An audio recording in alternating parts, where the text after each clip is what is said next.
Hello, I'm Professor Rad, and today we are going to finish up Chapter 5 by talking about the notation for reciprocals. So let's just jump right on in. The notation for a number's reciprocal is an exponent of -1. So it's also common to use parentheses with this notation. So for example, if you see 1/2 in parentheses being raised to the -1 power, you can read that as the reciprocal of 1/2. So I would say the reciprocal of 1/2 here. Now, because it has no reciprocal, 0 to the -1 power, or the reciprocal of 0, is undefined. So let's go ahead and find some of these expressions. So the good news is the exponent of -1 is not nearly as scary as it looks. It just means flip the fraction. So for example, part A, if I have 1/2 to the -1 power, that means find the reciprocal of 1/2. In other words, flip what's inside. The 2 on the bottom goes on top, and the 1 on top goes on the bottom. And then, because we now have 1 in the denominator, we can simplify this to make it a whole number. So 1/2 to the -1 power is going to be 2.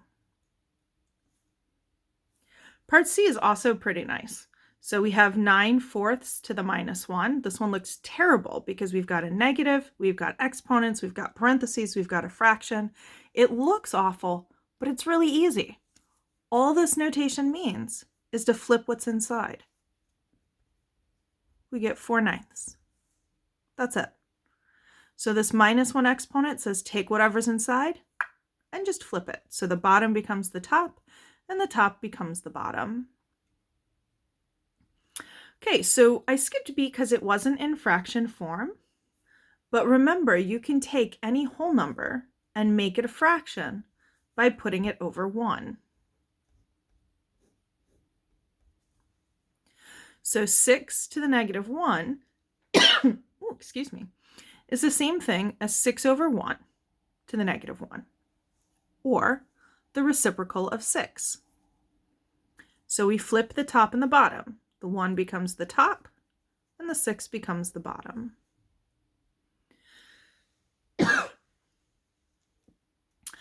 Now it's time for our problem child here, 0. Remember that 0 has no reciprocal, so 0 to the -1 is undefined.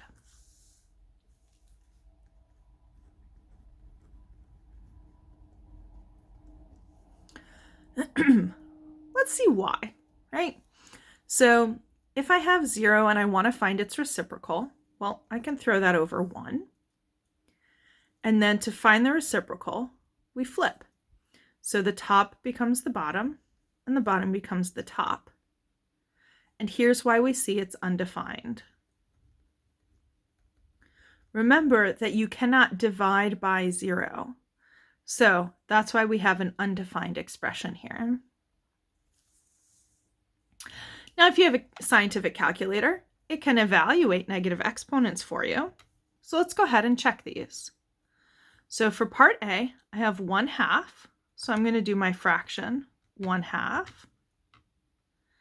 And I'm going to raise this to the -1 power. And I get 2. For part B, I can just take 6 and raise that to the -1 power. And I get 1/6. For part C, oh my goodness, excuse me. I've got 9/4. And I'm going to raise that to the -1 power. And I get 4/9. And then I have 0. I'm going to raise that to the -1 power. Domain error.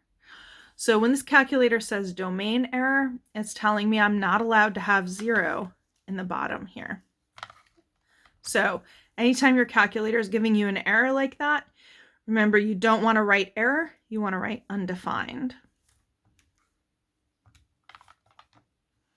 All right, so here are a few for you to try out.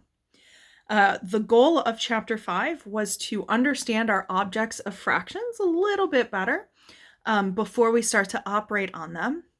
So in the next chapter, chapter 6, we are going to operate on our fractions. So we'll talk about how to add, multiply, divide, subtract exponents on fractions. So looking forward to seeing you then. In the meantime, have a fantastic day.